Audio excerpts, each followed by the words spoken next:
We got a lovely show. No, I'm not going to do those ones. So, folks, welcome to Triple D, Dungeons, Dragons, and Discourse live. That's And, us. by the way, folks, when this channel has guests on, we only really do it live. We don't pre-record. We don't script. We don't hold things back. We don't edit. I Yeah, think. we don't script, so everybody do their Oh, wait a lines. minute. The script you guys gave me, I don't have to follow? No, Nah, no, no, Okay, no. good. You I can just didn't read anything else. listen. We do what do you call it? A hex crawl, sandbox, improv, some crap like that. In any case, folks, if you watch this channel, you pretty much know everybody that's on the screen. what is this gaming thing you speak of? Oh, jeez. I am Eric Tenkar, a bartender in the OSR. Let me see if I can get this right this time. There we go. This side of me, Saturn welcome, is the one and only old man Grognard, Glenn Hallstrom. And that is you know who. And And, down there, and in the gym kitchen position, holding the show on their shoulders, Gym kitchen position. is the one and only Don Semora of Jim Kitchen with better internet. Jim has good internet. It's Mike that has the crappy internet. It's because he broadcasts from a closet or something like that. I'm not quite sure. You Yeah, but guys, you guys- you guys dragged me in before because he keeps bopping out. Well, Who keeps bobbing out? Mike. Jim. No, Jim usually is pretty good. Was it Jim? Yeah, no, it's Mike that keeps on bopping. No, and then of course on Thursdays, who keeps bopping out? Tom. Tom. Tom. He doesn't lock up. He just goes away. It's like, Yeah, it's like Yeah. bye bye. Unscripted and Unchained. Welcome. Look. What can I say? What can I? I really can't say anything. The gang is all his. Very And we- nice. And no So- Thursday Discord to deal with. Yay! No. Actually, this court was hopping yesterday, but I had to jump out because I had niece duties today, and projects around the house. So I knew I had to get up early today. So I was like, I can't stay up late. And the little puppy has her zoomies. Yeah. Well, and I her had to get ours groomed today, so yeah. our puppy does zoomies in the room where she runs along the floor, up one set of stairs, jumps on my crotch, and then goes off the other side, comes back around, jumps on your face, keeps on going. It's the joys of puppyhood. What about you, Don? Do you have a pet or pet? yeah, we have 3 cats. That's what I thought. Yep. Well, you got the same thing, only more mellow. Well, the little one, Bings, the black cat that we bought about a year and a half ago, and she was little. She got the zoomies. I mean, she'd go absolutely spastic at night. Oh man. She's mellowed out since we had her neutered or spayed or whatever we do to female cats. But Yeah, get them fixed. Yeah. Yep. Our dogs are always fixed too. So mellows them right out. Is now an it, and she's happy for it. Happy yeah, as hell. change your name to Sam Spade. Yeah. But I'm bummed. Where's my drummer? Damn it. So what are we talking about tonight? Something about gaming?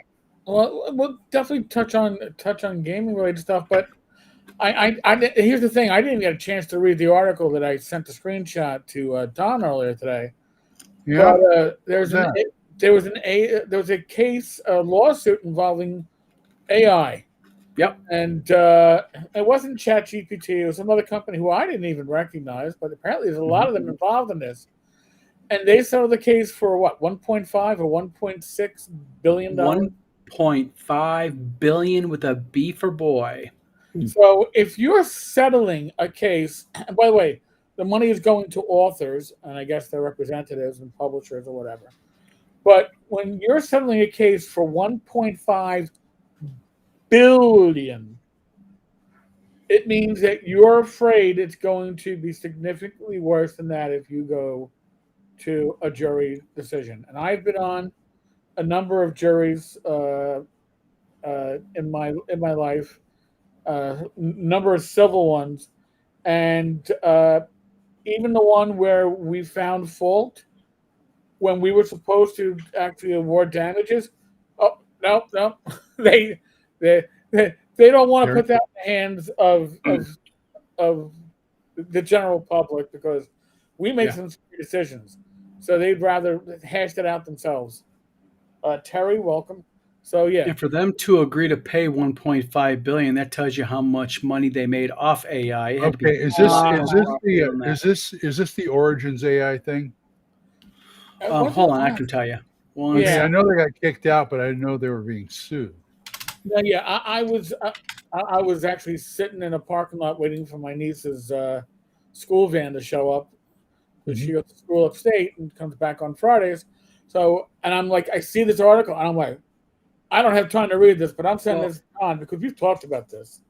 well, this was NBC News that reported, and the AI company is called Anthropic agrees to pay $1.5 billion to settle lawsuit with authors.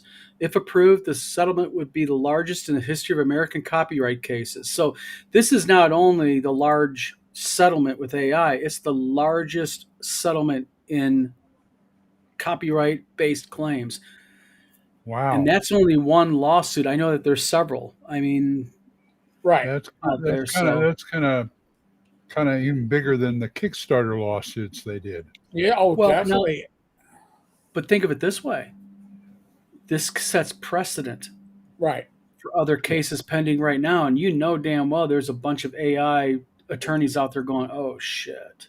Right. Oh yeah. And when we say precedent, it's not like it's, oh well, this was decided for 1.5 billion. Therefore, no, it means that there's other people that are in this situation, other Uh-huh. companies being sued are going, oh crap, if there's already been a case settled for 1.5 billion. Do we want to actually take ours and put it in front of a jury?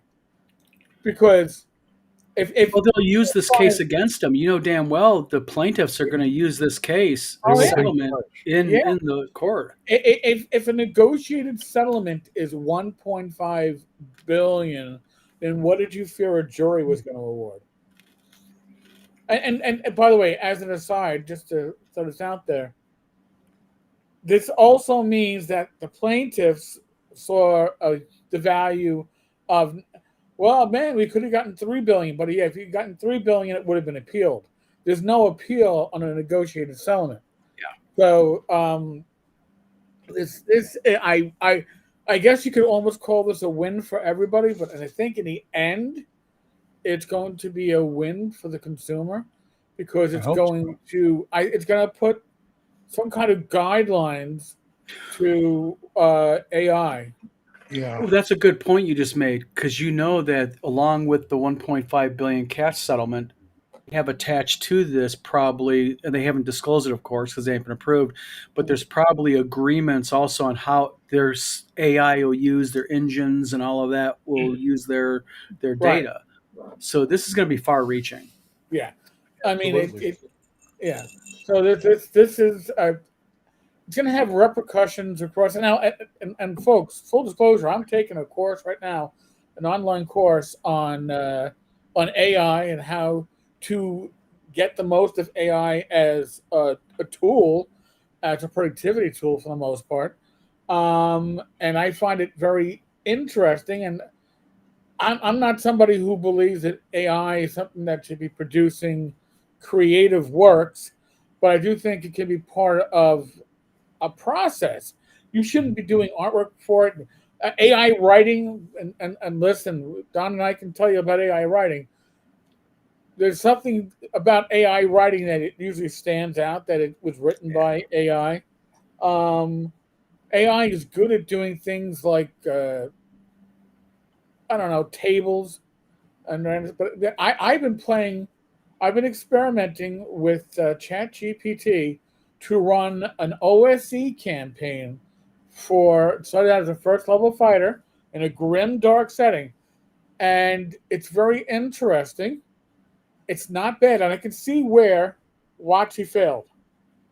I can But see, you're using it, Eric, as a tool for you in Oh, your yeah. private gaming with your Yep. friends. No, no, You're no. not, I'm letting it run a one-on-one game for me, well, right? yeah, but you're not doing it saying, I'm going to take this and I'm going to No, publish it and sell it no. commercially. But what I'm saying is, I can see what WotC wanted to do with their VTT.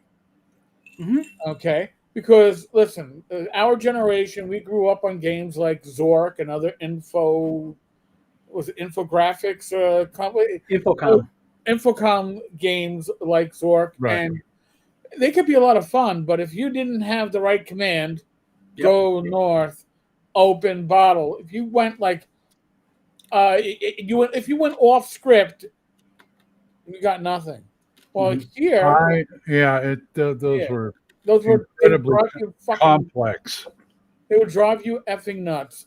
But here's the thing with ChatGPT, I'm using ChatGPT 5, is that it'll you're in a situation and it'll give you a list of 4 choices. And Mhm. I will go look at those 4 choices and go, oh, I don't want to do any of that stuff. I want to do type it in. And it goes, all right. And it will adjust to that. I've yet to stump it. And that is, I think, what they wanted to be able to implement with their 3D VTT, and they didn't have the technology. AI is growing at incremental Oh my rates God. at what it can do. And WotC had great aspirations. If they had started their VTT thoughts now, and maybe they are, maybe there's something behind the scenes that we don't know about. Yeah.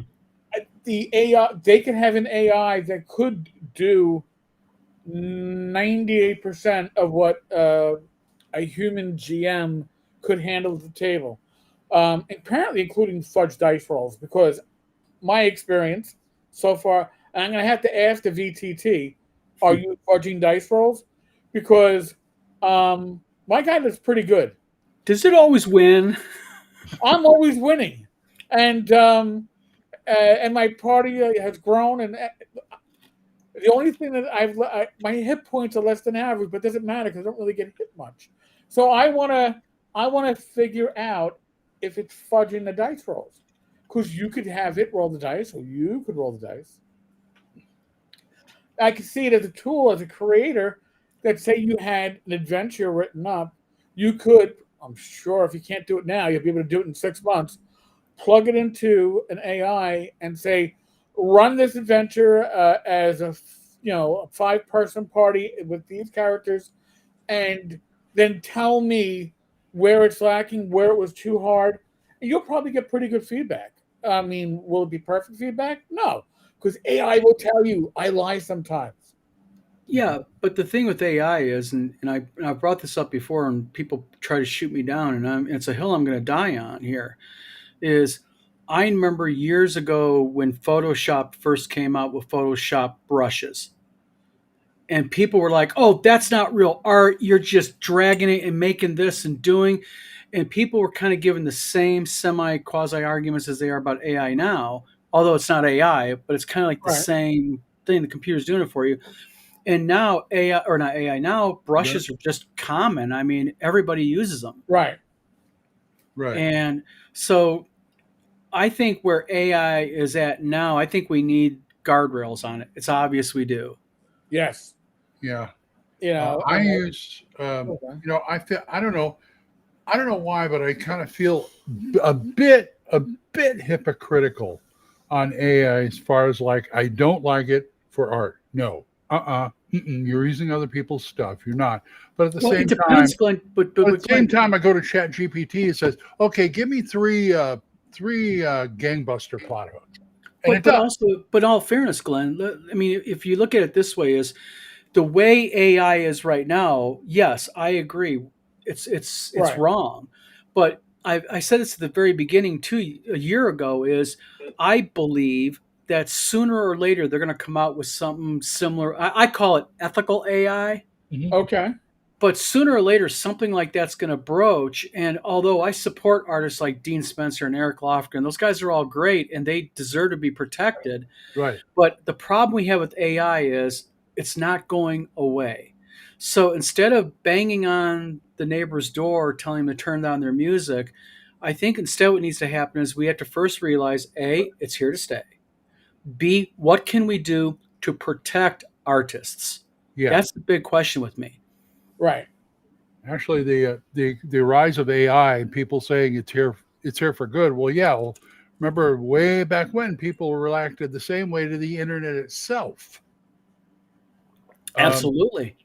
And there are still people saying the damn internet. It's like, I'm sorry, the internet is just one more utility.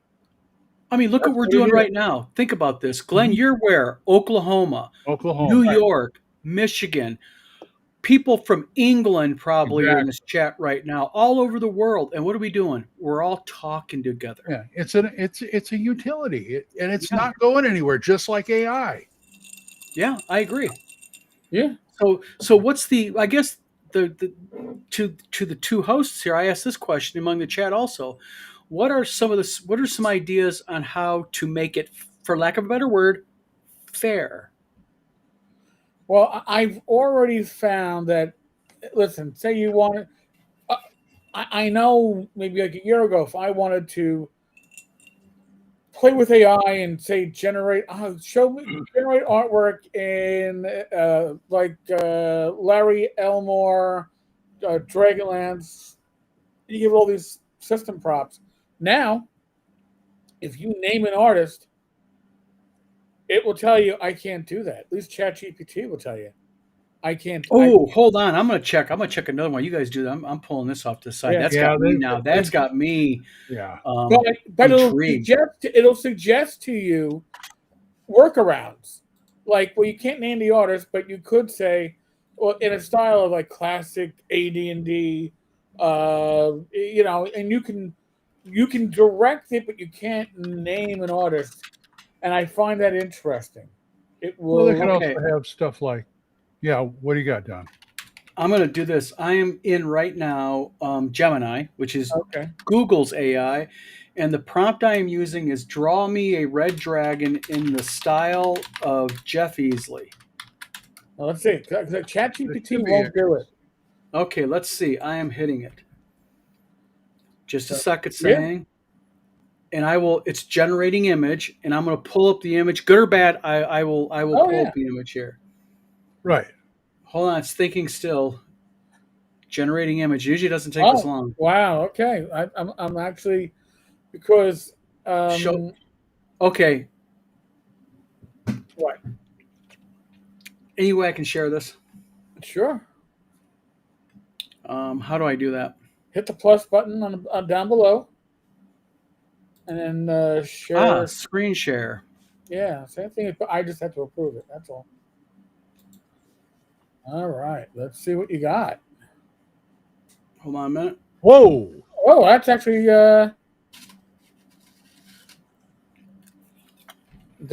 pretty damn good.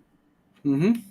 It is. All right. Well, I can tell you that ChatGPT can do some interesting and good art, but it won't allow you to name the artist that you want to draw inspiration from. Eventually, I'm sure they're going to get, IP That's good though. rules on it, and they're going to limit it. Now, And that's an awesome thing to do. Except for Rule 32. I kind of agree. well, I mean, listen. That's a joke.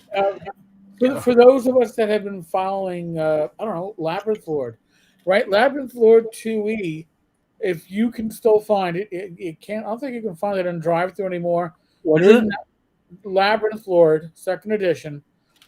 The cover when it came, when this was the work in progress, the cover that's shown is so obviously old AI that it is embarrassing, and it was called that from the community. Yeah, I should probably be able to pull it up.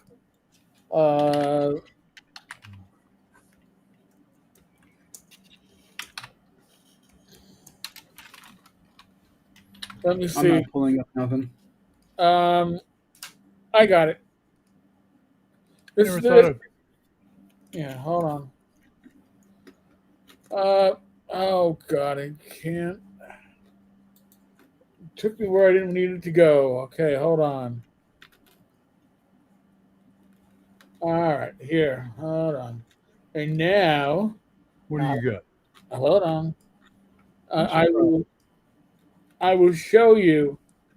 Oh, that was the cover? That was the initial cover that they were showing. Goblinoid Games. Actually, I'd like it if it was done by an actual person. But you could tell it wasn't. Yeah.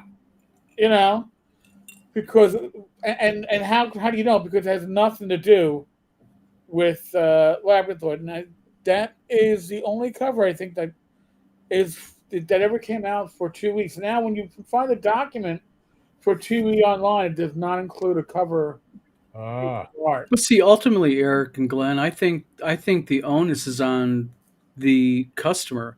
I mean, are you going to give your money to a company that you know is blatantly using AI, just like publishers? Publisher hat on real quick. I have a no AI policy. Why? Does it do a great? Yes. Does it do nice artwork? Absolutely. Could I save money? Hell yeah.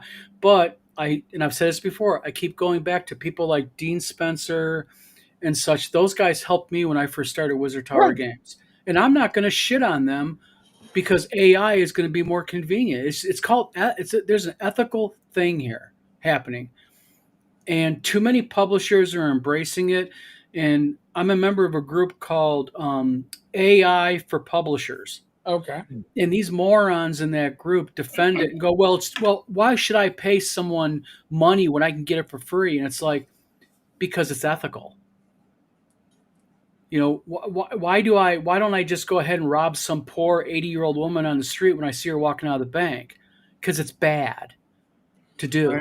I remember a while ago when you sent me the PDFs of Gangbusters and Rock Junction. Hmm. When I looked at the cover, the inside cover, Rock Junction, I had to call you because it's Hmm. like, is this AI? Yeah, Because there were words on the sign, but they didn't make any sense. And yep, that's one of the big clues that it's AI. that's Right. right. But I shared with you some things that it was not AI, Yes. and that's the reason why. And any ethical publisher, when challenged, should simply say, no, it's not. And if they're further challenged, it's real easy. It's like I get people submitting artwork to me. If I think it's AI and they Mhm. tell me it's not, okay, that's fine. But I need to see, where'd you go? Photoshop? Can I please see your Photoshop file with the layers? It's Yeah. simple. Right. And the legit guys, because the legit guys go, give me 1 minute, I can show it to you. The non legit guys go, well, my computer went down last week and it wiped all my Photoshop files out. And Yeah. I don't have it no more. damn it, I Well, can't use the dog ate the homework excuse anymore. Damn. I mean, the thing is, if you were using AI to do like Me too, some Greg. artists use like the light reflection to sketch out something that they like that are reflecting. It's almost I'm going to sketch it out from this reflection on a piece of paper. So I'm copying it by hand, and I get what I want. And then you work on it and finish it and make it into what it is. Or it's almost like you could use AI to sketch out your general parameters of what you're going to do, your initial artist sketch, but not the final piece. Like this is what I'm going to get, use for my guidance and inspiration, but not actually use for the art. It's almost like saying, I'm going to use this to give me ideas for an adventure, Hmm. which is fine, but you're not going to use it to write the adventure, or Right. I'm going It's to No, use because we all use ideas. I mean, yeah. hell, it's like plagiarism. People go, well, you plagiarized that guy. No, I didn't. Joe Smith had a great idea. I admit he had an awesome idea, so I got to admit I kind of went off the flow of his idea, but yeah. I did it on my own way. Thing is, AI is great for plot hooks. most Something to get your brain going. yeah, most artists are getting inspiration from Mhm. other artists or Yeah. life around them. Are they plagiarizing life around them? Are they plagiarizing another artist because they were inspired by what they did? Mhm. So that's you know, kind of what it is. And yes, AI is great for inspiration. It's like having a Tome of Adventure Design or the D30 GM's companion in front of you, but instead of having to roll dice on a table, you put in some prompts. Give me 30 ideas for what you'd find in what's in my pocket. As the Hobbit would ask. Well, the argument that you could also use for people who are against that, like they say, okay, no, that's just you're stealing from people. Okay, take a look at all the fantasy RPGs that are out there right now. Where did 90% of them get their inspiration from? Dungeons and Dragons. Yeah.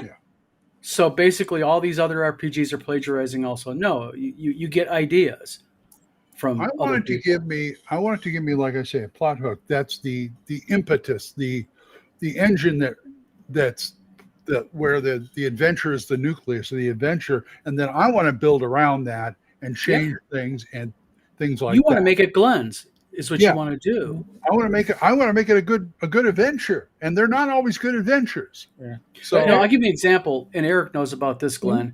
Last night, a document was shared with me that I was allowed to share with Eric and Tom. Well, I have it too. And when you read this 22-page dissertation, I'm not going to say who it's about or anything, but it was about a certain person with elf ears. It is obviously helped with AI because it was randomly inserted prompts and random inserted websites and weird crap and stuff. Yeah, and it's like, I get it, but come on, folks. I'm sorry. I'm the old. I write books. You can go on Amazon and Barnes and Noble and type my name in, and you'll see my novels. It's hard work writing. Yes, but but I'm proud of it. When I'm done with it, I'm proud to look at it and go, "Damn it, I did that. I wrote that." That's the thing. Jefferson Starship Trooper has an interesting statement. When the auto industry halted the growth of new auto sector jobs because of robots, I don't recall anyone refusing to buy Hondas for the benefit of working class auto workers. Bingo. It's true. That is spot on. I mean, the Industrial Revolution, right, was game changing. And, yes, it was. It changed how people lived. That changed where people lived. Yeah. Okay. And we went from agrarian as a society and people farming to people living in cities and suburbs, and where we are now is because of the Industrial Revolution. Well, you look at my grandpa Donald. I have two. Grandpa Donald. Oscar's my middle name, and my grandpa Donald grew up a rural farm boy in Pennsylvania. But what did he do when he became 18? He moved to Hazel Park, Michigan, and he became a machinist with GM. And guess what? He died collecting retirement from GM, living his entire life, raising all his kids in the same house. And that's that same agrarian type relationship and thing you're talking about, Eric. Right. That's why. Because people could go to one place, and when you got a job, you got a job. Society these days is so fluid. Yeah. It's weird because, listen, I had two jobs in my life, legitimate on the books jobs: retail for 8.5 years, and NYPD for 20. Okay. Now, admittedly, within the NYPD, I changed where I worked within the job, but now Rach, the social worker, was changing her in the time that we were dating. 1, 2, 3. Dating and marriage, she had 4 different jobs in the field because that is that field. You don't generally move up within a company; you move out and try to move up. It's a different mindset. Right. Now, AI is going to upset a lot. And again, I want to learn about it because I am retired. It's not going to affect my job. It's not going to affect my income. But I like to understand technology and understand what's coming, because when you understand it, you can hopefully get in front of it and not be surprised by it. But it's such a minefield to navigate. Like in my business, publisher. Oh yeah, I've got one hand, I've got people submitting art. Is that AI? I got people submitting games and books. Is that AI? But then if I do accidentally publish something that has AI in it, now I'm a bastard because now the anti-AI people are on my ass because you always said you were anti-AI and look at this shit. And it's just a never-ending. Mhm. It's really like a minefield, and you're kind of jumping around, hoping you don't hit. I've on my hard disk here, I've got my novel, and I've edited it a couple of times. I went a couple of times, and Becky said, "Well, why don't you put it on Amazon and get some money for it?" And I thought, well, maybe okay, I have to look at it. First, run it through AI. Why? well, you got to edit it. What is running it through AI do? It's just gonna it'll find things that that's right. But you're depending on AI to Yeah. be right, and AI is not right all the time. Exactly. It's like people who suffer the worst. I mean, I see it on Facebook every day. Google bias. Well, where'd you get your info from? Google. Well, you know what? I can find 50 articles that go against your Google. I can search Google and find my own Google bias. Yeah. No? I mean, I say Wikipedia just to get them PO'd. well, listen, if you look at the bottom of like ChatGPT's webpage, it actually says ChatGPT can make mistakes. Check important info. So they're telling you don't rely upon this. I mean, we actually had this discussion on chat a bit last night too. I'd hate to be a college professor these days because when I was going, the problem was they're going to look at Monarch notes or Cliff notes and not read the material. They're going to try shortcuts, and now I'd be like, well, no, they're going to have ChatGPT or Grok write their paper for them or do their research for them. And AI detectors ain't worth a shit. No. And the greatest AI detector is like the judge when somebody submitted an argument in a case, and the judge went, "This is AI because you're citing stuff that doesn't exist." And by the way, AI can hallucinate. Just so that's what they Mr. call it. Gunn nails it. Yep. Critical thinking is a skill that people need but lack. Yep. Well, there you go. And it only took us 30 minutes to actually mention old Pump and Dump. Yeah. I admire that, Don. Thank you.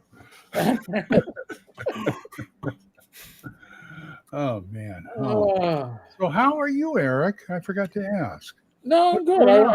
I was out with our niece. We brought the doggie with us, the puppy, to pick her up, and the puppy got to explore my sister's backyard on a leash. Good. And she doesn't really know about leashes yet, so she would try to start running, and then it was like a cartoon dog because she'd run and go, fly, and her feet would go up in the air. And then she learned she could run in circles, but then she got tangled up. So, yeah, it was a good time. How about you, Don? What's going on? How's Wizard Tower and all that? Things going absolutely outstanding. Good. Pretty much shitty beginning of the last week or so, but I'm sorry. We, for those of you who don't know, we did a press release yesterday. We did get a grant from the small business grant from the Veterans Administration, so that's good. Really? Mm-hmm. Wow! Yep. Congratulations. So we're going to be doing some expanding come January. We're going to have retail. Going to start doing some really good stuff. Good. Retail will be interesting. Well, very small retail space up front, but we're actually going to be, as you can see my name, Wizard Tower Publishing.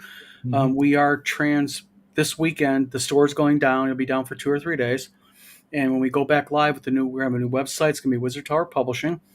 And we're going to be offering publishing services to people. So as an example, Glenn, you have a novel. I'm not advertising for you, but you mentioned a novel. You could have us basically do everything from publishing and representing it all the way down to just getting it print ready for you so you can go ahead and handle it.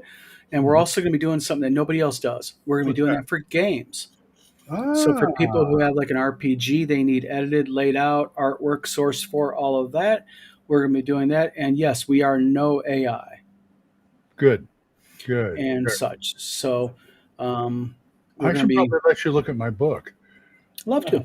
I in the teens, I did the National Novel Writing Month one year. Oh, nice. Just to say I had a book. Oh, okay. Did you? So you went nano. What is it called? They NaNoWriMo. They do a thing now. It's a NaNoWriMo. Yeah. I've never done it, but it's very popular. I did it once because I wanted to see what I would turn out, and I wrote a nice fantasy murder mystery. I think it just needs some polish. That's all. It's and those are you write 150,000 pages, so it's a novella. But there's a lot of books that are novellas out there. I mean, you have 150,000 word manuscript. Yeah, that is not a novel. That's an epic. I believe that's like 700 pages, 700, 800 pages of content, Glenn. Well, you had 30. What happened was you have 30. Of course, you only had 30 days to do it. And I broke it down on how many words do I have to type a day? And then I added 10% per day, and I finished 4 days early. You did 150,000 words in less than a month. Yes. I take my hat off and I bow to you in your greatness. Holy shit. Well, read it first. So yeah. Thank you very much. But yeah, wow. It's a murder mystery, basically, with a group trying to figure out a few things. I actually got attacked. I usually do fantasy, but I did a murder mystery, and I upset some people in a really bad way. Eric, I gave a copy of Eric to give Bad Mike, and I think it's the topic because it's basically about children who are being killed, and it's a mystery revolving around that. And boy, people said my main antagonist, his name's Kiever Fields. Boy, people got mad at me over him. I'm like, good, that's the whole point. I need a visceral reaction out of you. I want that. I did. What if Raymond Chandler wrote a fantasy novel? Ooh. So it's like all first person from my main character, LoJack. And I put little things like LoJack. And I did this. I play LoJack in a 5e game too. And I play it that way. Every time you cast something on him, he has to make a con roll because he's allergic to magic. It'll take effect, but if he fails his con roll, he will throw up. Period. He will empty his stomach. So you know that I don't take everything completely serious. But you know, can you imagine that at the kitchen table playing people? You failed your con roll. Go ahead and stick your finger down your throat. Oh, get a bucket. He used it really good at the climax of the book. That's all. I could have went so many different places with that comment. Yeah. Vomiting climax all in one sentence. That was for yesterday's live stream. Oh, NaNoWriMo crashed out 2 years ago. I didn't know that. But I've been doing Inktober instead because I draw, you know. So I've got like a book filled with like Jefferson Starship Trooper says something pretty cool about the Cadfael mysteries. For those of you who probably don't remember it, has anyone in here ever watched the movie with Sean Connery called Name of the Rose? Oh yeah. I love that movie. That's a good movie. I haven't seen it in a long time. Oh, you can go watch it. It's fun. Excellent movie. It's fun. Yes. Oh, shut up, Gun. I like a good climax myself. Exactly. Well, by yourself, have at it. Yeah. No comment. No more comment, I should say. Oh yeah. Oh yeah. Yeah. The book's called When the Fat Orc Sings. Nice. And we'll see. You ought to do an audio book and read it yourself. Really? You've got the voice for it. Thank you. Yeah, I'll send it to you. I'm gonna keep working on it. Just you know, books aren't written; they're rewritten, as you know. Well, I always used to tell authors that come in and be really doubtful about their work. Because you know what? It's the one person whose work that they're really doubtful about that probably has a really good book.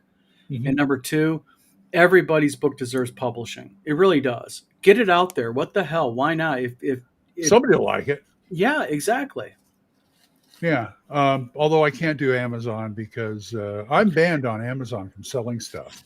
What? Why? It's a long story. It has to do with Becky selling stuff on there, and they changed their rules. So she said, "Why don't I use your account?" And then she did it. They changed the rules again. So Yep. now I'm not being able to publish on there. Amazon is a necessity if you're publishing books just to get it on there, yeah. But their Amazon KDP, which is their POD publishing, is absolutely worthless. Really? Do it as a traditional. You're who are you? You know, on Amazon, you're one of 55 billion books. Yeah. You know, and if you it's a necessity, so you can say you're on it, and it's convenient because if you go POD, then people in Japan can order a copy of a book, or in Europe, and you don't got to worry about this bullshit that's going on back and forth. Right. But we actually go through a distributor. You're on Kobo and Barnes and Noble and Apple Books and all of that. But it's a process. You gotta go through their and Barnes and Noble is a pain in the balls to get approved on. Really? Yeah. Wow. RPG Grandma, we don't speak about gore and mixed. Well, Barnes and Noble is about the only game in town as far as like brick and mortar. Yeah. You can't even find them in really neat. There's maybe like I don't know, 2 or 3 left in New York City. There used to be one. Oh, really? Oh, yeah. Oh, hell, in Michigan, it's like where's a Barnes Noble in Michigan? There, yeah, like here, like all over. Yeah, no. I live for their semi-annual Criterion sale, 50% off all Criterion because Criterion can be expensive. What I really like about Barnes and Noble is they're one of the few corporate entity stores that allow the bookstore itself to make decisions. Like, as an example, you can go into the Barnes and Noble in Battle Creek and say, listen, I have an author named Glenn Hallstrom. Here's his book. Okay, it's in Boker. It's in red. We can get it. He would like to do a book signing there. And they actually have a person that handles events, and you can actually get a book signing at a Barnes and Noble. Wow. Yeah. That's incredible. Yeah. It's weird because it's like any other corporate office, like, well, you have to send it to corporate, and then they got to review it, and they got to approve it. Barnes and Noble, store level, can make the decision. When you put out, well, I keep thinking, yeah, send Gangbusters there and send Mark. Well, Gangbusters is going to go through Alliance Games, which allows it to go to hobby and game shops and such all over the United States. Okay, at least it isn't Diamond. So, no. But that's very interesting. Yeah, I'll get you a link to my book. It's on my Dropbox anyway. I'll check it out. I love murder mysteries, especially anything like a medieval flair or fantasy flair. Okay. There's a couple things I want to tweak and change, but on the whole, it kind of holds up. I mean, you're sitting there in November. You have to put this out in 30 days. Some people, and they always say, you can think about what you want to do and maybe make a few notes, but you can't actually start writing until the 1st. Oh, excuse me. And, people just write and write and write because the whole, I read I can't remember the name of the guy who published the book, but he came up with it because he said, I'm tired of hearing people say, I got to write a book someday. Here, I'm just going to sit down and start writing. I don't know what I'm writing about. I'm going to start writing. And so people have a germ of an idea, and they just go from there. And I thought, okay, I'm doing a murder mystery. That was a bad mistake because I spent half my time trying to figure out, well, is this going to hang together? Is this, I'm not Arthur Conan Doyle. So, Well, when you think about it, all 3 of us are authors here. Eric, you created Blades and Arcana. Yay. You're an author. You wrote something. Blades and Sorcery Light, Yeah, Blades and Sorcery Light, Torchlight, all that kind of stuff. Is that your dog, Eric? That's my dog. Everybody's got the pets, yeah? We had a dog. Interesting little fun fact for you. Mm-hmm. We had a dog named Winnie. And for some reason, every month, like clockwork, I would get sick for 3 days. Really? Every month, like clockwork. Middle of the month, flu-like symptoms, running through me, bad stuff. Couldn't figure out why. Turned out I was allergic to the freaking dog. Oh, really? Yeah. So my two youngest daughters, Alyssa and Sarah, got their own apartment together, because they wanted to adult. And Mhm. they went ahead and we got lucky because we had to get rid of the dog. Yeah, we got a dog. So Right. Alyssa took it. Oh, that's nice. At least the dog didn't have to go to the pound or anything. No, nothing like that. In fact, I would never have let the dog go to the pound. I'd deal with this being sick. Yeah, me too. Oh boy. Let's see. Satine and Did Winnie AI. Pooh, the bad dad jokes are not allowed. Did Winnie Pooh? It's not from the peanut gallery. Yeah, well, No, but our board game Winnie the Pooh is coming out here in December. really? Yes, Winnie the Pooh. It's licensed and it's not technically licensed because it's open source, so we can say it's licensed if we wanted to. Mhm. And on top of that, Right. the cool thing is it's The old designed for public domain thing. developmental kindergarten, first grade. My wife's jam. My wife actually helped create the book, or the game. Excuse me. I had a feeling. I have a friend who's developed a board game that he never published, called Vaudeville. Oh, And he came up with it himself because he liked, he's an actor like me, and he loves film and stuff, but he also liked, the stage stuff, the vaudeville stuff. And so he researched it and did all this research, and he laid out like map of the United States. Okay, this is one like the Ziegfeld route. mm-hmm. This is and it had cards and everything like that about what would happen on the road while you're going through these states and everything. I thought it was rather clever. He seems to come up with stuff off the top of his head. I have a question for you, Glenn, about acting, if I may. Okay, I used to do, as part of getting authors for my company, I do lectures on publishing. Okay. I'd put a lecture on for a local library. A bunch of people would show up, and I usually picked up one or two authors every single time. Mm-hmm. But there was a thing that I had about public speaking. I literally would be almost panicking every single time before I went out into the in front of everybody. Mm-hmm. But once I got out in front of people and started talking, it was like I felt great. Do you have that kind of same thing about acting before you go on stage? Are you nervous, or what is it? Or no, but there's with a caveat. I'm not nervous walking out in front of people, if they want to pay attention to me or whatever on stage or whatever. But at the same time, I am very nervous if I walk out there and if there's a script and I don't know it. Oh. Because I feel unprepared. And, if I got subjects and stuff, that's fine too. Just, I need a direction to go in, basically. Mm-hmm. I don't want to sit up there and say, let's talk about something. Anybody questions, that kind of thing. No. You gotta have a direction to go. But what you're talking about is not unusual. It isn't? Okay. No. People do. I mean, I've never been to Toastmasters, but people who have say, like a certain percentage of them, that's what they think. They're afraid to get up there, but once they go, they're go. Yeah, because that's how I am. I mean, I'm literally like getting ready to walk out, and I'm like going. But once I get out and I say that first word, it's weird. It's like it all goes away, and I'm just like talking with you guys right now. I try to do it the same way I ran my games. Bullet point stuff. I've got a first topic. I can get out there and start talking about that. Yeah.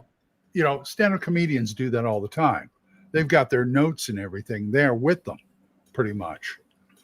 But that's the key. Just getting that, that first thing to go. It's almost like starting a lawnmower. You know what I'm saying? Mm-hmm. Same thing.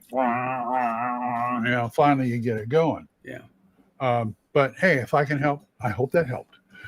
Yeah, I was just curious because it was just something I thought was weird with me. No, it's not at all. A lot of people. I think it's normal. I used to have to do trainings because I was the COO of a unit. We had to train other units on what my unit did and all that stuff. And there was this whole training, I don't know, set of slides I was supposed to follow. And if you know me, I don't follow any of that shit.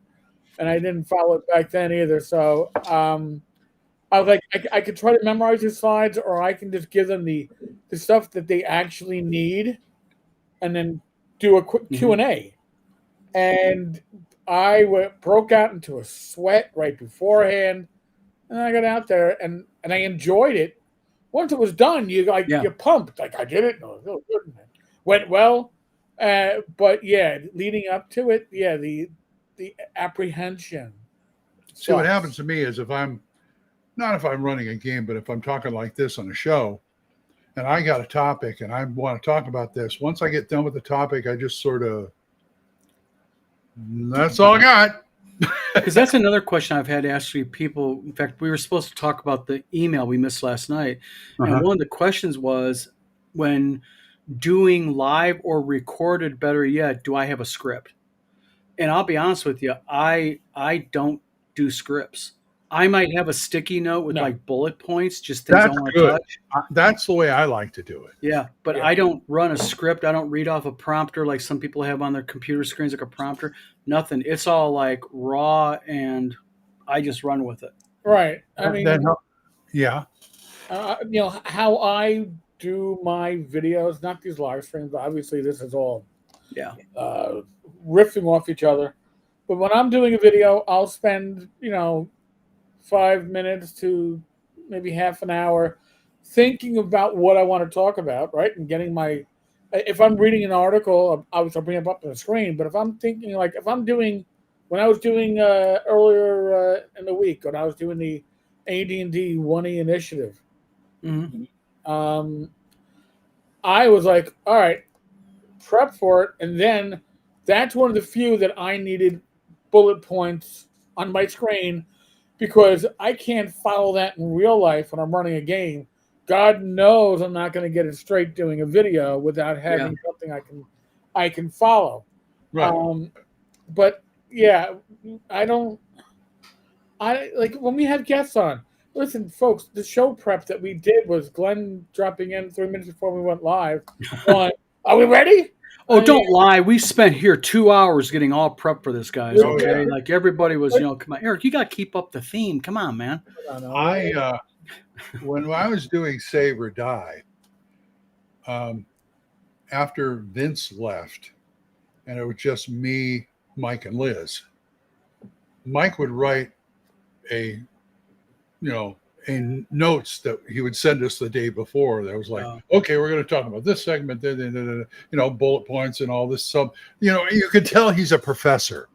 Because he wrote like a syllabus. Yeah.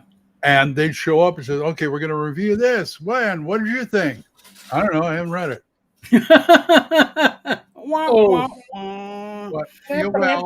That's all, folks. Yeah, pretty much. But, he would Mike would come down on me for not prepping, being prepared. And I said, excuse me, you know how Vince prepares? If we're reviewing a game or a supplement or something like that, he'll read a review of it and then come on the show. So don't give me that crap. But also, I think a lot has to do with, and I really believe this, and I'm interested in what your guys' thoughts on this is. I think a lot has to do with the co-host. Do you guys have, can you guys mesh well together? Right. Do you guys, do you have the ability to feed off each other's prompts? Eric mentioned that earlier. And, I noticed something, and this is something I noticed like on Eric's Wednesday night shows, between him, Bad Mike, and Jim Kitchen and Rob Conley, I can tell you right now what each person's role in that show is, and, same thing with, Friday nights when it's just you and Glenn, you guys have a real good way of just feeding off each other's energy. And I think actually on Thursday nights, I think, I feel sorry for Steve a lot of times, but, I think we do well. Yeah. And I think at the end of the day, if you have a show with people who get along and like each other legitimately, and like Rob Conley, let's face it, Rob's the brunt of a lot of jokes on your guys' show. And he takes it well. And that's the thing, he takes it so well. Yeah. But the funny part is when he wants to fight back, so to speak, a little bit, it's like, go Rob. Yeah. All right. Don't put up with that shit, Rob. And I admit, I stick up for Rob because me and him kind of have a printer fetish together. You know, we Oh, got I this thing will. for Oh, the Epson 8550. You know, Rule 32. Rule But 32. oh boy, no. no. But yeah, Yeah. chemistry is the thing. Yeah. When I first started doing Radio Grognard, which is just me, Yeah. 5 minute, 10 minute, at a time that I put out there. You should put that back on. You One shouldn't of have took it offline. You shouldn't have took it offline. I got burned out. I'm sorry, but my friend Crispy, who'd been on our Think It Was Hammer before, he put a review on there saying you need a partner. You're great, you're fantastic, but you need Maybe that's why you come out, Glenn. Maybe you need someone to go on the show with you. Could be. Like I said, I would rather start getting back into this, the YouTube stuff. I love this. Yeah. And listen, this is kind of adjacent, but we've all heard like things like when people talk about Shadow Dark and Kelsey, like, oh, she was an overnight success. She just came out of nowhere, and it's jealous talk, right? Yeah. But the reality is, she's been writing content in the DMs Guild for years, doing YouTube videos for years, and then she struck her moment. Now, I'm not going to name names, but I remember being at GaryCon, probably 2019. It had to be because it's before COVID, and I was taught. I had my anchor cast, and my anchor cast was doing really well. And I was sitting down with some other podcasters at breakfast, and they were making comments like, well, I mean, yeah, you're getting great listenership, but you haven't been doing it long enough to deserve those numbers. And I turned to them and I'm like, excuse me, I've been blogging at this point for over 5 years. I built up my community. I built up, whatever following I have. It will transition.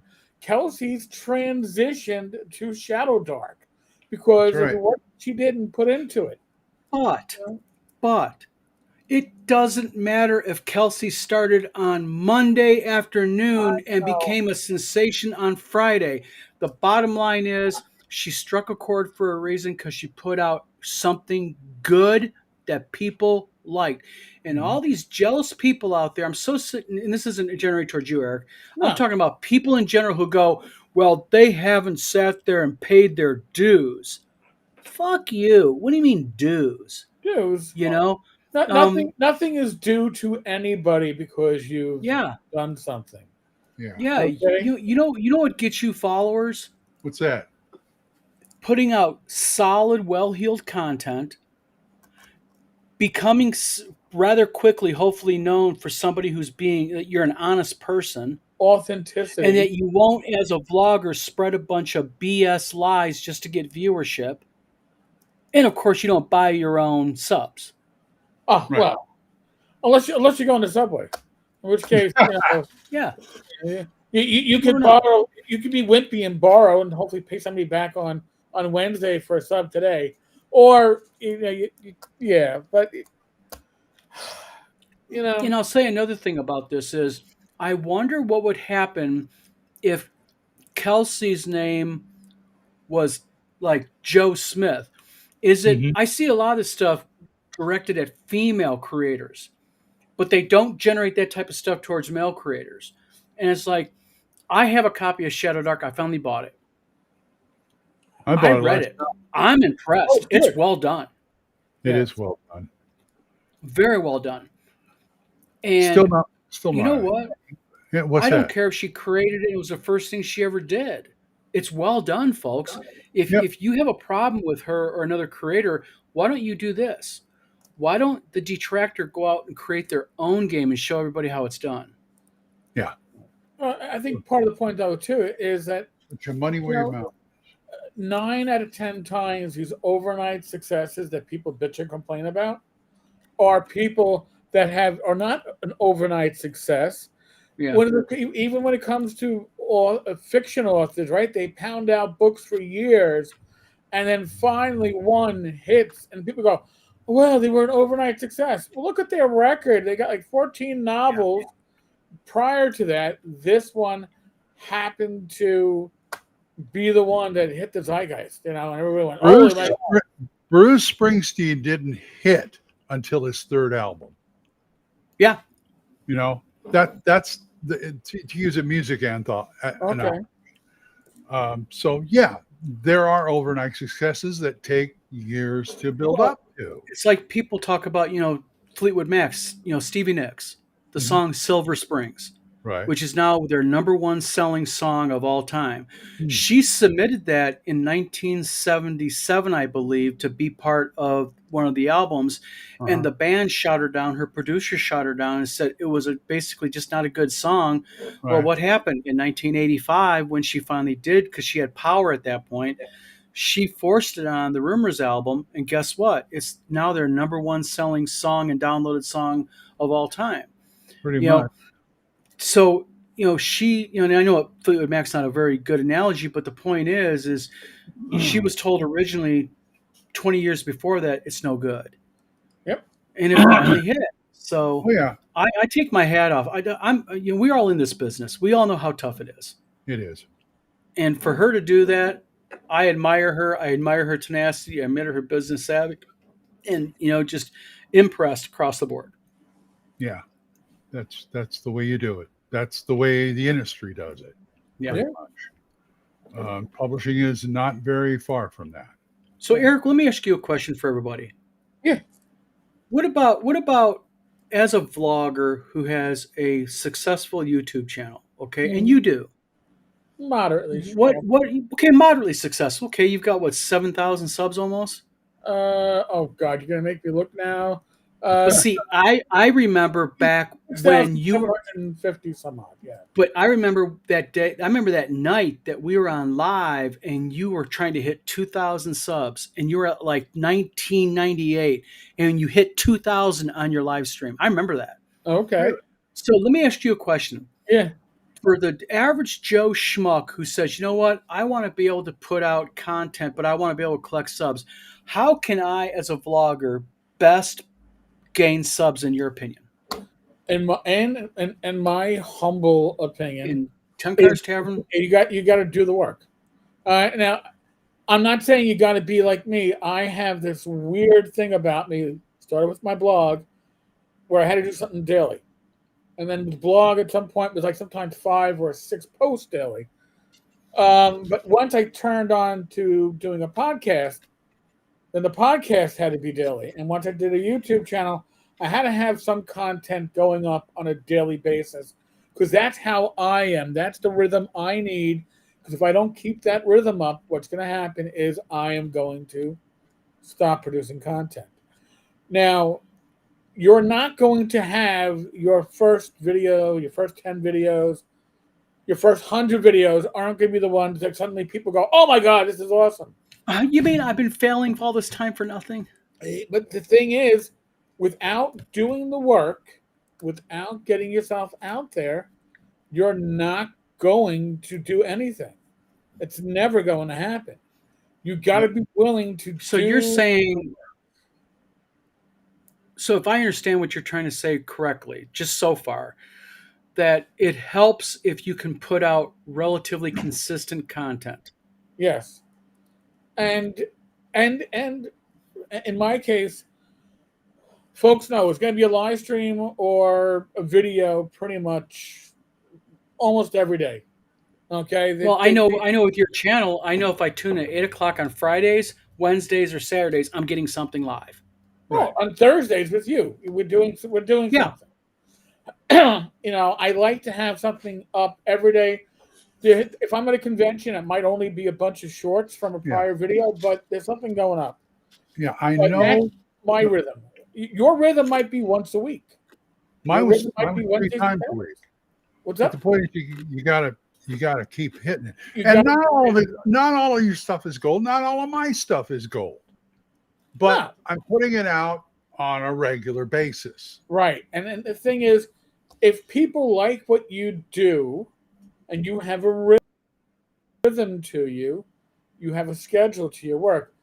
Don puts out his AD&D video, whatever, every Tuesday. People will come looking for it because they know, oh, geez, it's Tuesday. We get Don's video. Yeah, I can see where it comes with that, yeah. Every day something from, but the worst thing to do is have no rhythm to what you do. Yeah, I agree. And listen, I would love it if I could say, well, every day at 5 p.m. I'm going to put something up. No, my rhythm, I don't have that. I put something together, it goes up. But if you're going to do something once a week, yeah, you probably should say, hey, this is going to be Thursdays at 7 p.m. My new video goes up. And then people look for it. You want to become something that is a habit forming. You want to be regular. I'm going to give you a compliment about that. My wife, Tina, makes it a point. She's like, oh my God, it's almost 8 o'clock on Saturday. I got to help support Eric and Rach. She does this. And she'll go like down to her sewing room where she does her sewing, and she puts Gamers Health on and watches it. And I mean, that's legit. But it's kind of funny because she does it. She'll be like, "Oh no, I've almost missed Gamers Health. It's Saturday night." One of the and that's the thing, right? You want to have that now. Now, where did my quote big huge bump come from?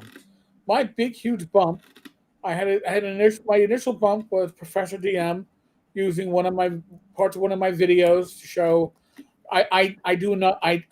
God, numbers are a love-hate relationship with me, but I was doing the numbers of Roll20 and Fantasy Grounds and looking for trends, and he went and he covered it, and I got a nice subscription bump from that.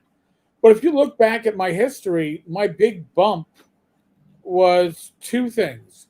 The hugest was the OGL scandal. Yes, because I was on top of that, and I gained a huge number of views and a huge number of subscribers.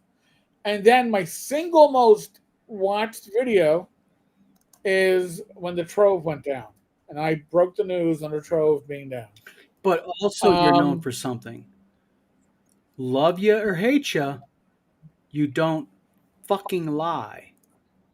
No, I got integrity. Okay, and listen, I was a cop for 20 years. I spent a good portion of that time as a sergeant in internal affairs. Not because I dislike cops. I love cops. I love good cops. I love honest cops. And there's a reason why, hey, I'm a huge Kickstarter backer. I'm a super backer of Kickstarters. Don't tell my wife, but she knows. But I will point out the Kickstarters that take advantage of people, because you need to know to protect yourself. And I've had people say, "Oh, who do you think he is? The cop of the OSR?" No, but I'm going to point out the bad actors because we need to know. You don't turn the blind eye. They do not realize they need people like you to point. Yeah, exactly. They need people like you, but also they need people like you because what you also do is you call out the bad actors, yes, but you also are fair. I mean, like how I met you. You sent me an email when I was connected with TSR, new TSR, and I remember the email to this day. I read that thing at first and I thought, oh, that fucking asshole's going to start harassing me. And I thought, I'm going to respond to him like an adult. We'll see how he takes it. Because believe me, I was we joke all the time about this, but the picture Lanasa painted of you was not flattering. Oh, I'm sure. Well, the picture that the anonymous lead that I was sent that was not flattering. Was far from flattering. My response to you, somebody was playing games. So my response to you was simple. I said, I'll answer all your questions. I can't stop you from posting it. There's some things that are private that I'd rather you not. And I remember telling my wife, he talks a good game about being honest and having integrity. Watch. Right. And I sent the email. I said, we'll see how his integrity is. And we were talking on the phone 3 days later. And I remember getting off the phone with my wife going, this guy's not what I was told he's like. I don't get that vibe from him. Mhm. And here we are, years later, and we're talking on, we're good friends. And Forged in Fire. yeah, exactly. Which, by the way, was a fun show. I liked it. Was pretty Which shitty. show? I liked it too. Forged in Fire. I have a Forged in Fire kitchen like knife. that. God damn it! I like that show. Because one, you were consistent and you were fair, and that goes a long way on the internet, I think. Yep. Sure. Yeah, and it is a rarity. And listen, for good or bad, when Cecilia, the whatever her last name was doing her article on Gary Kahn and Gail and me, and she wanted to ask me all these questions, like pretty much on the lines of, when you beat your wife, do you enjoy it? So I was taking. So she's asking that. Now remember, I'm usually the one asking those questions, and she sent me questions, and I was like, I'll answer these questions, but on my blog, which is what I did. And then she got so pissed. But the thing is, she had a narrative that she needed to do behind the scenes, and I ripped the Band-Aid off. I do things in public, folks. Honesty and integrity go a long way. That's why, even Glenn will see it in the Gangbusters group. We had a small group of orders, about 10 of them, that got freaking waylaid by U.S. Postal Service. Guess what? Shit happens, okay? Not a big amount of money. What have I done? I have consistently posted updates. I've posted screenshots. I've posted everything. Yeah, we have one or two people that don't think that's good enough. But there's nobody in that group who's going to say that I'm hiding from people or I'm bullshitting people. Right. Because, again, as a publisher, honesty, integrity go a long way. And in this business, just in general, you're only as good as your word. And I think that's why me and you got along so well initially, Eric, is because you immediately showed that. And listen, I judge people by their actions, and Don's actions were legit. And I do have my bullshit meter of, hey, is somebody trying to manipulate me?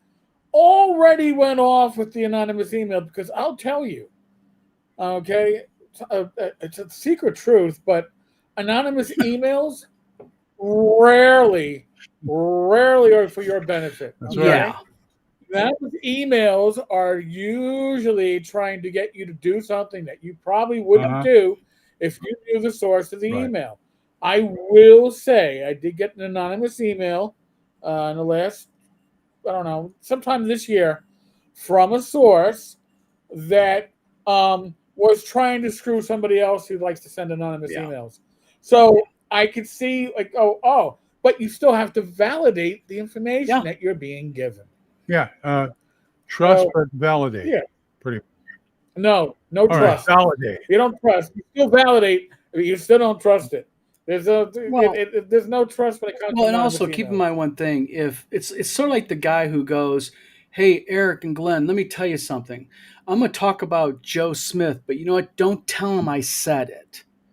Oh, yeah. It's like, okay, so you don't want me to use your name? No. Excuse me, do I have an NDA with you? Okay, fine. Well, it's kind of the same thing with anonymous emails. Don't tell me. Right. But anonymous emails are generally full of shit and China. Well, and also on top of that, they should be called agenda email. Oh, yeah. You got that right. Like, remember the famous one I got, Eric, where it was, if I went ahead and did a public apology to a certain person in North Carolina, and I had to do all these things, remember? I had a similar email, and apparently certain things would have been dropped, and I was like, yeah, really? If it was legit, it wouldn't be anonymous. If it was legit, your counsel would be contacted by another individual's counsel.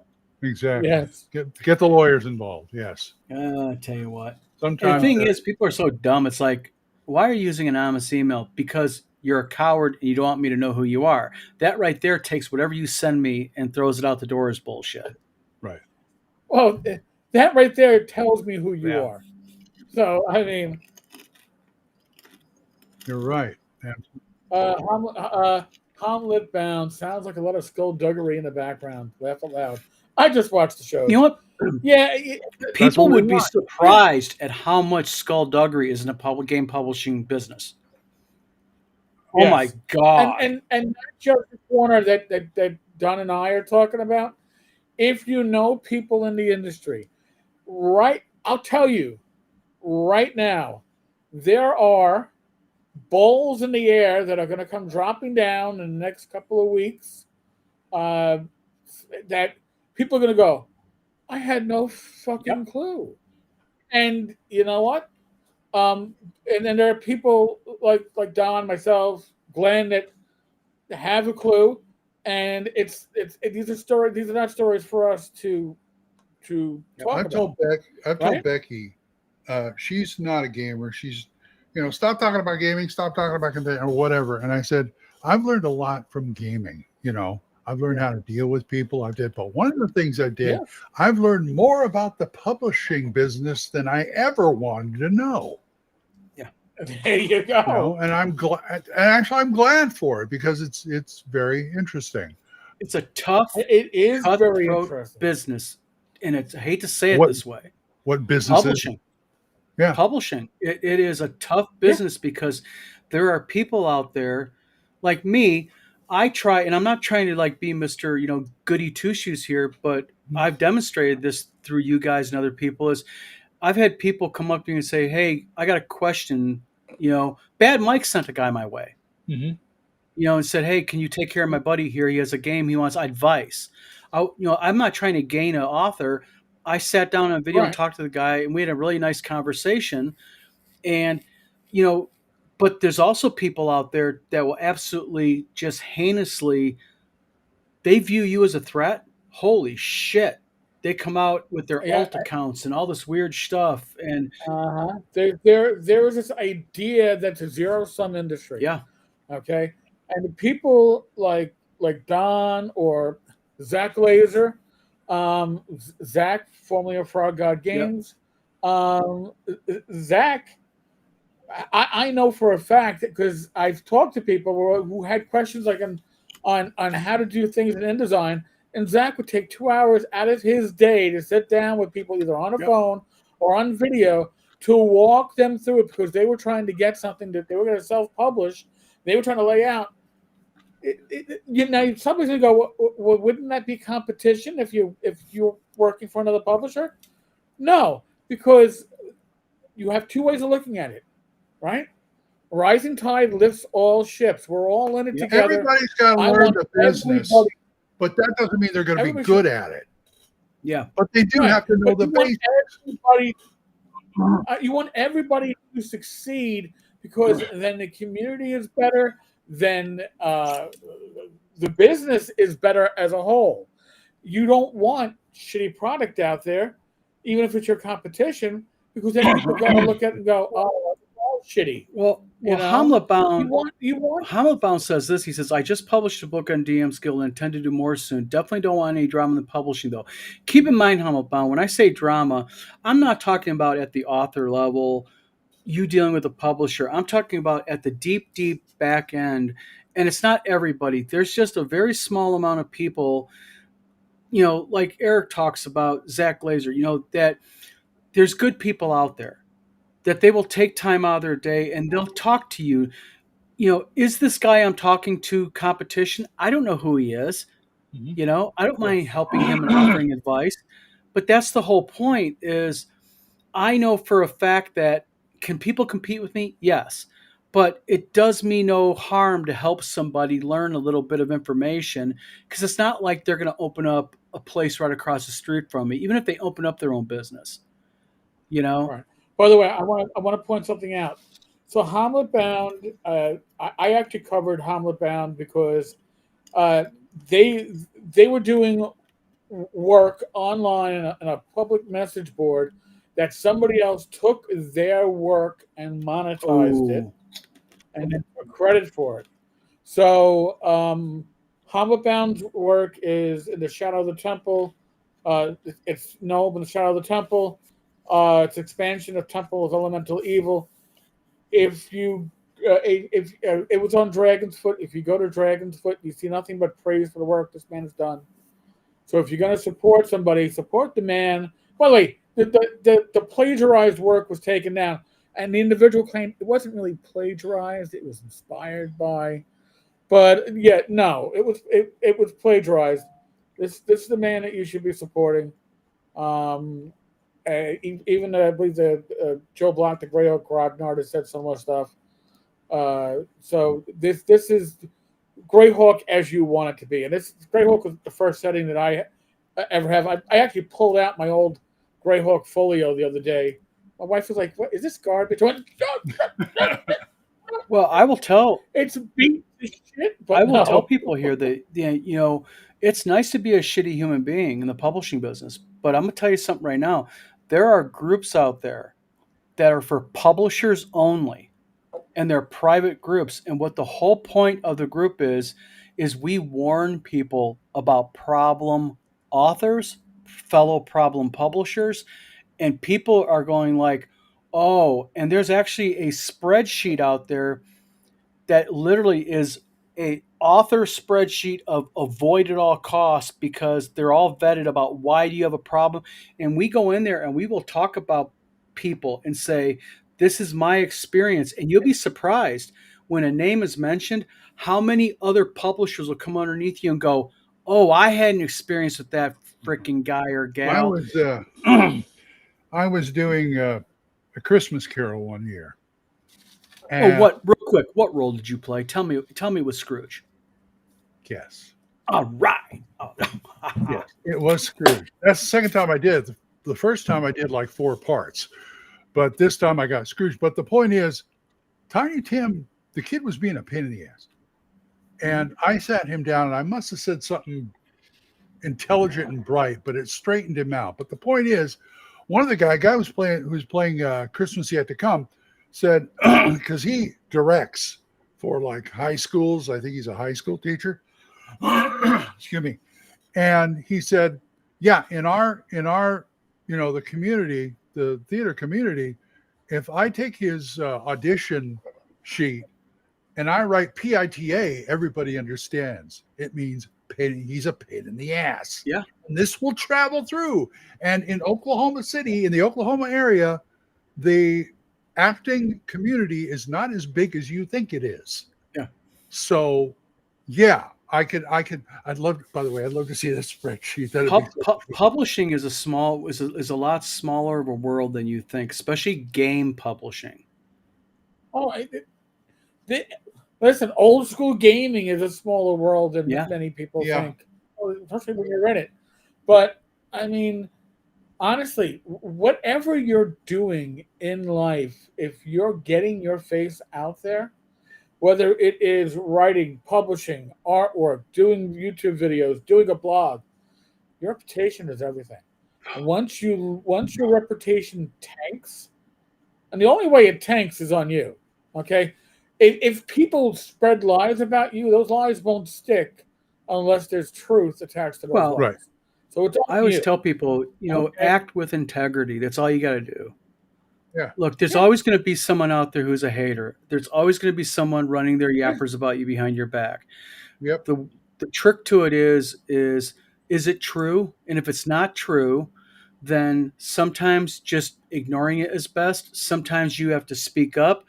But it's critical, and this is my lecture to everybody on this part, it's critical to have people that you can turn to that you trust. Like, I don't know how many times I've turned to Eric and said, hey, Eric, I got a question. I need some advice. And I lay it out to Eric, and Eric thinks about it, and Eric gives me well-heeled advice. And so surround yourself with people you can trust. Don't be afraid. And this is another thing, key thing here. If you make a mistake, damn it, own up to it publicly, be a man and apologize publicly, and make it right. I'm not perfect. Have I screwed up orders? Absolutely I have. Will I screw up orders again? Absolutely I will. Guaranteed. I'm thinking that Kickstarter is actually an excellent place to learn how to be that kind of publisher. Because I see some good Kickstarters. I've seen some real bad Kickstarters. Well, I mean, I always point to what's his name? Flying Buffalo, Deluxe Tunnels and Trolls. That was 6 months late. They kept everybody in the loop, and everybody knew what was coming. And that's the trick. The kind of thing a publisher does. But that's the thing with Kickstarters. I have a Kickstarter for a board game late right now. It is excessively late. What do? I do updates. Why? Because I know people are getting pissed. I can't help it. But as long as I keep people updated, A, my conscience is clean, and B, really, they have a right to be mad. Some people do. Some people are mad. But on the same token, at least I'm being and giving updates. Right. There's where it's at. And it's just, again, Mario Evil DM, Don again, truth is my best weapon. Absolutely it is. So, and now I'm going to say a little side note of Tunnels and Trolls Deluxe. I incurred the wrath of Flying Buffalo on that project, by the way. Oh, you did? Yeah. You think I did? No, I incurred their wrath because whoever shipped my Kickstarter, because I was in it for the 10 soft covers and 1 hardcover, because I was going to give it out to my gaming group and bring it to cons. Shipped it in 1 cardboard box held together by, I don't know. Were they petty? They were being petty, weren't they? They didn't know. They were being cheap. Yes, they were being petty. And it arrived retaped by the post office, missing 3 books, 3 other books damaged to the point where you'd be embarrassed to give it away for free. And I took pictures and blogged about it. Good. I didn't have a channel about it. And Rick Loomis, God rest his soul, got very angry at me, and I shouldn't have done it. Don't be mad at you. Be mad at his people who are acting like assholes. Yeah. You don't. This is not how you profess. Now, if I had been quiet and just emailed them, said, "Yeah, listen, this was effing retarded stupidity on how to pack something." I am going to show it. I'm in for 11 books. Only 8 show up at my house, and 3 of them are damaged beyond belief. No, I'm going to talk about it. Do you know how I handle a jerk? Actually, if I get somebody online talking smack about me about an order, what I do is I do the opposite to them. I'll give them something for free, a copy of Haunted Ruins or something with a little handwritten note saying, "Sorry you had a bad experience with us. I'm including this for free." Because what that does is that pisses them off even more because they want you to fuck their order up. Next time, refer them to Satine. Yes. Yeah. Yeah, we'll pump and dump. But I'll give you a better example. Northwind, Hyperborea, excellent Kickstarters all the time. Excellent game. I love it. Game, and Jeff Talanian does a bang up job getting it out there and keeping people informed. Copy in the closet over there. Yeah, I got every edition, all 3. I got rid of my first 2. First, we got to downsize. Look, 2nd edition. I got tired of risking my back carrying it around. Okay. Wait. Third edition is lighter. Third, Glenn. I mean, as Jeff Grubb would say, you can stop a bullet with it. But yeah, so true story. If anybody remembers the Blight from Frog God Games, I got a copy of it right up there. You probably bought it when we were selling it by the pound. Yeah, but in any case, okay. Well, in any case, the Pathfinder version, okay, the Pathfinder version, Bill Webb did take out some firearms and take it to a copy of the Blight, and the Blight did stop multiple bullets. Oh, that's hilarious. He actually did a demo on video. Yeah. He actually did it. Yeah, that's off, man. I think I've got the only copy left of the Swords and Wizardry version. Okay. Yeah. Okay.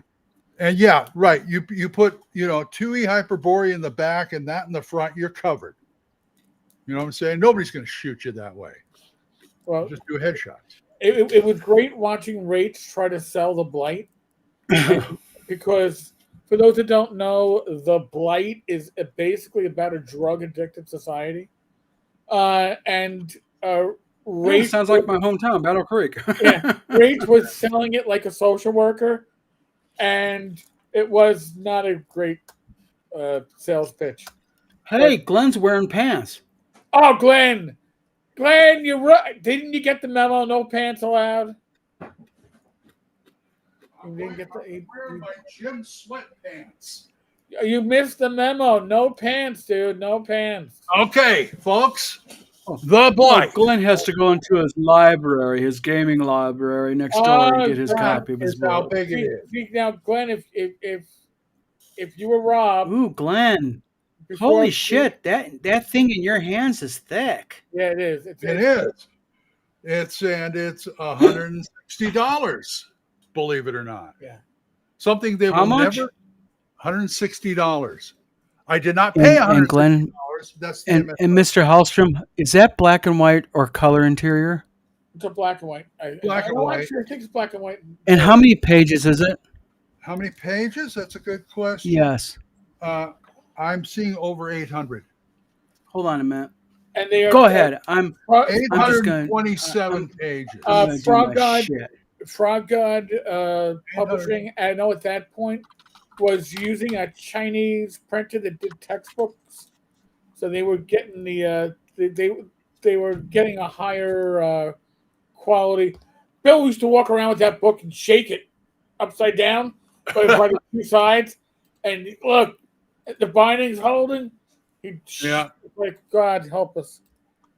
Oh, that's how I got on Flying Buffalo's bad side. I got my hardback, and the back, the spine was starting to separate from the book. Oh yeah, I probably fixed it, but it I shouldn't be up to you. made the mistake of putting it on Facebook instead of PMing somebody about it. No, With pictures. Yeah. And next thing I know, I'm getting Liz on my butt. Uh, Well, we did a great job. We did a great job. Also, well, No, you didn't. somebody didn't do a great job. and Liz Danforth is a wonderful person. But, She's a wonderful person, but she's trying to defend Frog God. It's like, I don't have any problem with Frog God. I have a problem with your your printer. Yeah, that was Flying Buffalo. Yeah, but hey, Wait a minute. Hold on. How much money do they want for that freaking thing? That was 160. this 160. You're in the wrong business, Don. And Don, that was I think How that was many- 2016, 2017. I'll tell you in a minute. I just looked at my paper OCA cost, and I just ran it real quick through my calculator. Uh-huh. Yeah, they made a little bit of a profit margin on that. Think copyright 2017.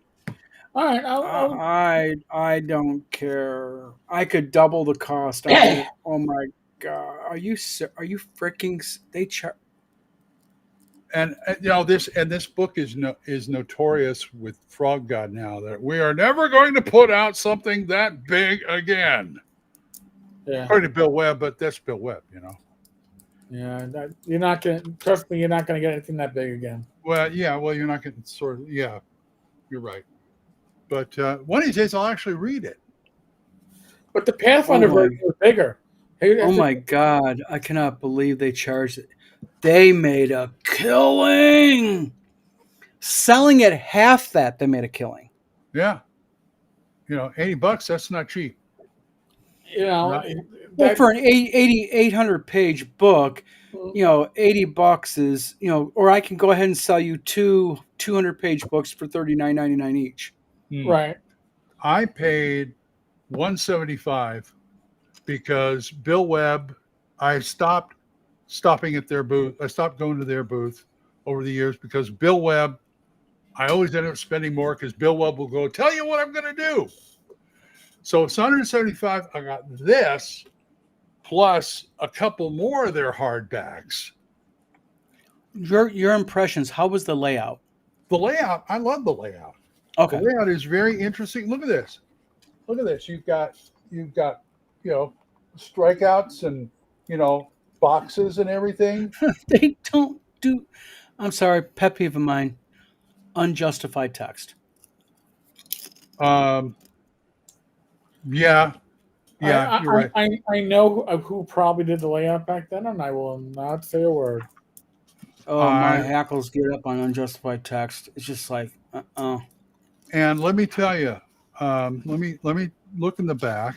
I don't believe this thing has an index.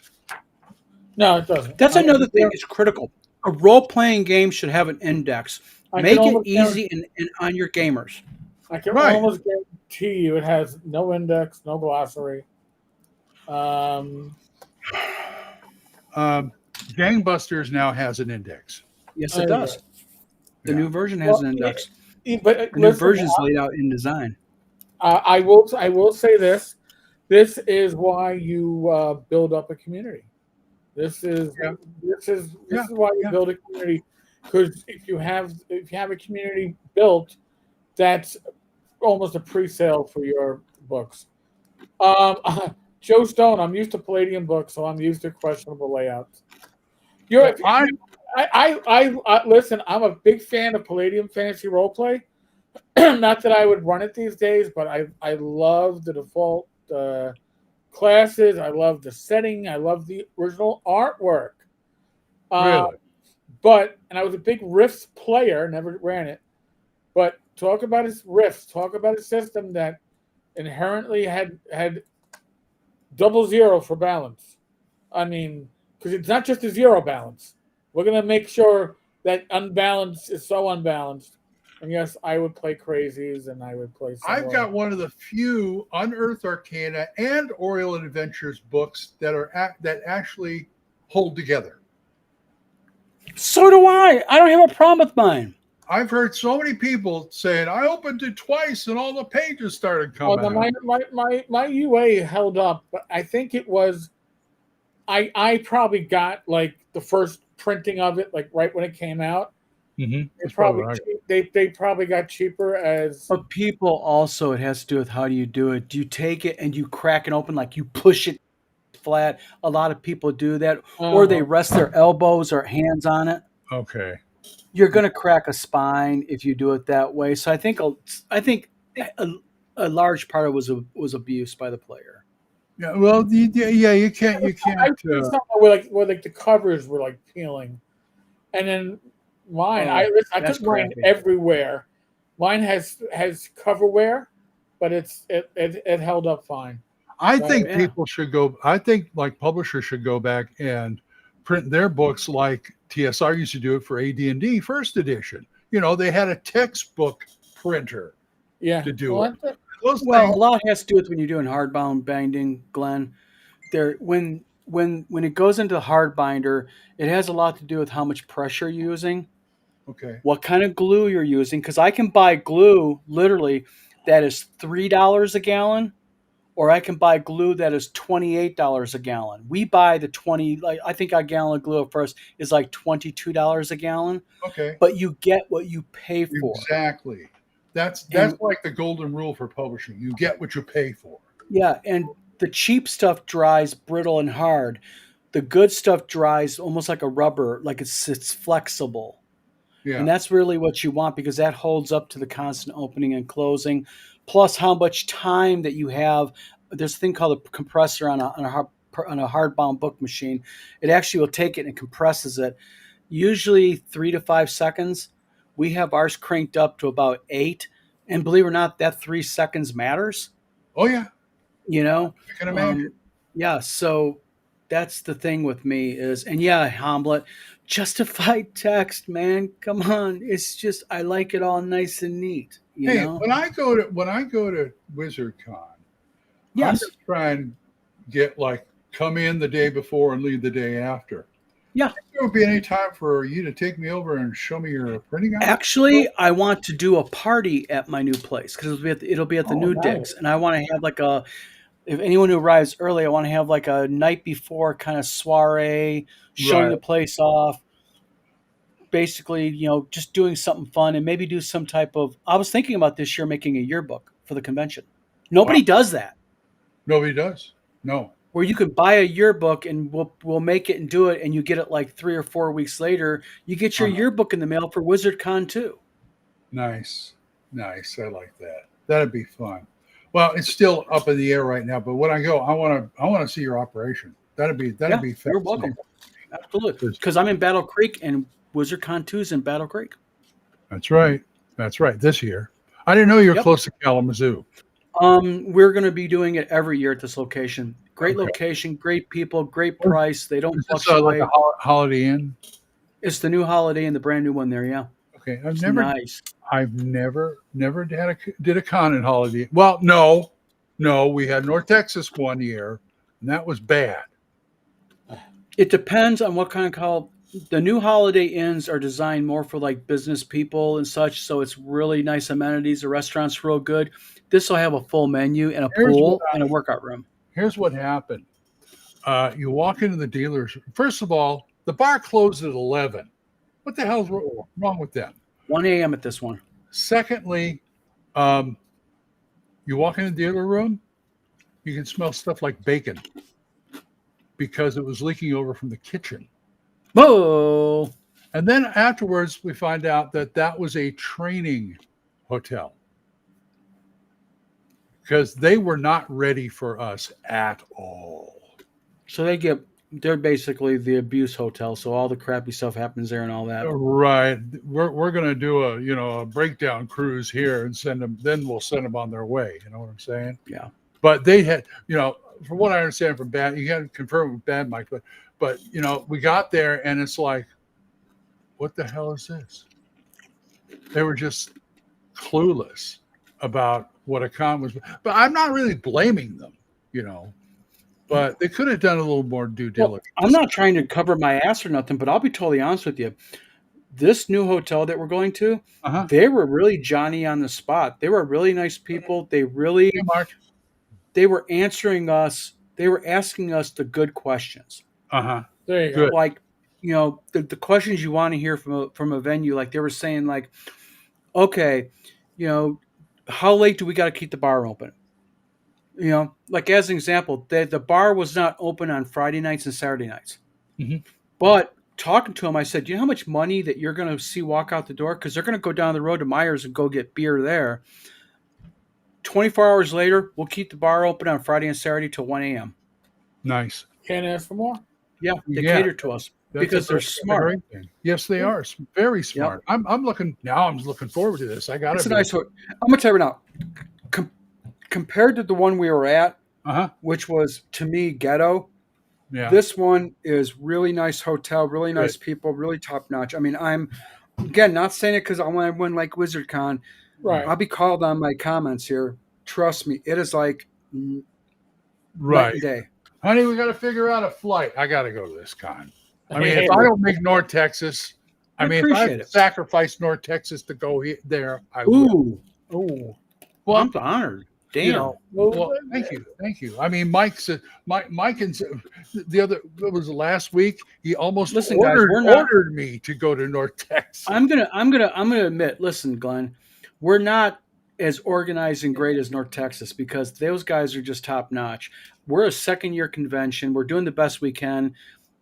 We learned a lot from year one, and we're trying to implement it in year two. So right. Yeah, Mike said, you are going to that con. I said, I don't know. No, you are going to that con. We'll figure something out. Take him at his I want those gangbusters games. Take him at his word. Take him at his word. I will.